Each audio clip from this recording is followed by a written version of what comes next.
Youth കോൺഗ്രസുകാരെ സംസ്ഥാന പോലീസും മുഖ്യമന്ത്രിയുടെ ഗൺമാനും മർദ്ദിച്ചതിനെതിരെ അരൂർ മണ്ഡലം കോൺഗ്രസ് കമ്മിറ്റികളുടെ നേതൃത്വത്തിൽ അരൂർ പോലീസ് സ്റ്റേഷനിലേക്ക് മാർച്ച് നടത്തി.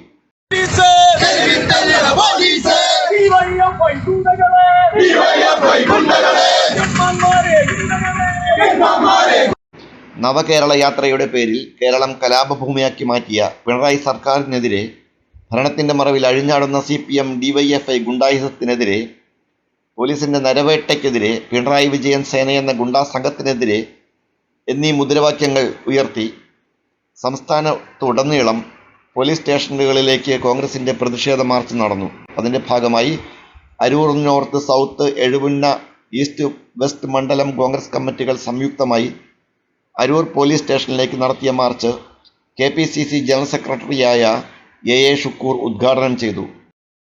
അല്ല, ഈ ജനത്തെ കേരളത്തിലെ മുഴുവൻ ജനങ്ങളെയും വെല്ലുവിളിച്ചുകൊണ്ട് കേരളത്തിൻ്റെതായിട്ടുള്ള റവന്യൂ അനാവശ്യമായിട്ട് വീഴ്ചടിച്ചുകൊണ്ട് കേരളത്തിന്റെ മുഖ്യമന്ത്രിയും അദ്ദേഹത്തിന്റെ 20 കൂട്ടാളികളായ മന്ത്രിമാരും അതുപോലെ തന്നെ DYFI മാസിസ്റ്റ് ഗുണ്ടകളും ചേർന്നുകൊണ്ട് നരനായാട്ട് നടത്തിക്കൊണ്ടിരിക്കുകയാണ്. മണ്ഡലം കോൺഗ്രസ് കമ്മിറ്റി ഭാരവാഹികളായ TP Mohanan, PM Ansari, PX Thankachan, Bindu Shaji എന്നിവർ പ്രതിഷേധ മാർച്ചിന് നേതൃത്വം നൽകി. പ്രതിഷേധ മാർച്ച് തികച്ചും സമാധാനപരമായി നടന്നു. City voice news bureau, Aroor.